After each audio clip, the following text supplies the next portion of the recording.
Shalom, good afternoon everybody. Welcome to the Thursday edition of the Israel Brief, brought to you by Lay of the Land, where I bring you those top stories making headlines from Israel every Monday to Thursday right here on the Israel Brief with myself, Rolene Marks. And just a reminder, next week we'll have a shorter week of broadcasts. Yes, it is the beginning of a new year. Rosh Hashanah is upon us. And we will be broadcasting Monday and then again Thursday once Rosh Hashanah is out. But before we head into the weekend and that frantic preparation, let's take a look at those top stories. And we begin with the budget. Yes, today begins the start of the first of several budget debates, and Finance Minister Avigdor Lieberman presented the budget to the first debate in the Knesset, saying it is a day of celebration. He says, finally, after 3 years, we are able to have the first debate and discussion on the budget. Now, it is absolutely imperative that this budget is passed, because if it is not, the already debatedly shaky coalition could be dissolved and Israel will head into another set of elections. And one of the worries is that the opposition might try and push towards that eventuality.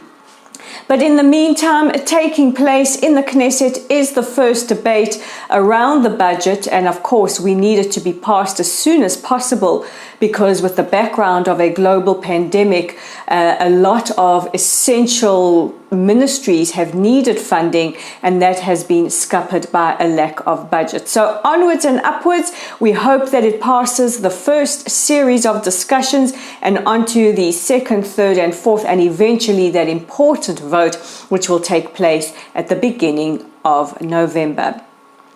In other news, is our very outspoken Foreign Minister Yair Lapid trying to cause a rift with Washington? Well, you decide. Yesterday, addressing a group of journalists, Yair Lapid spoke about the withdrawal from Afghanistan by the United States. He gave his opinion. He said, while the decision might have been the right one for the United States, the execution, or the way that it had been done, was not carried out properly. Strong words indeed from our Foreign Minister. He also discussed the possibility of the Palestinian consulate opening in Jerusalem. He said that we had spoken to the Americans about that and said that it was not a good idea. It was not sending a positive or possible message to the region, to the Palestinians, and could harm Israel's coalition government. And our next story takes us down under to Australia, and the state of Victoria will become the first state to outwardly ban the display of Nazi symbols or any kind of literature and rhetoric. The state of Victoria is expected to pass this vote, which will have bipartisan support in the early part of 2022. This is while there has been a significant uptick in anti-Semitism around the world, including in Australia, where there have been occasions of Nazi symbols being displayed.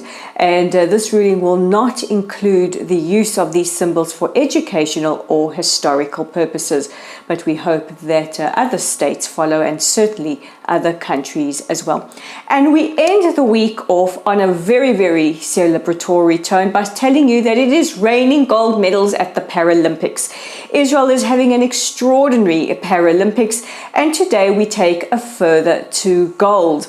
One has gone to Amir Dadon, taking his second gold, and the other to Iyad Shalabi, the very first Arab-Israeli Paralympian, taking his second gold, or sorry, not Paralympian, but Paralympic gold medalist.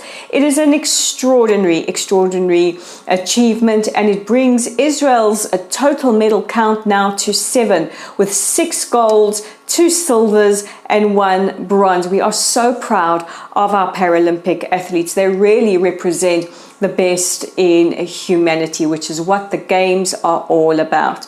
And if you're looking for original content, or you want to read more about the Paralympic Games, you can check out my article. It's up on our website at www.layoftheland.online. It's called The Best of Humanity. It's up on Facebook. If you see it there, give our Facebook page a like, a follow, and share our content. We really appreciate it when you do, because that helps get content from Israel out to people who only see what they see in the mainstream media.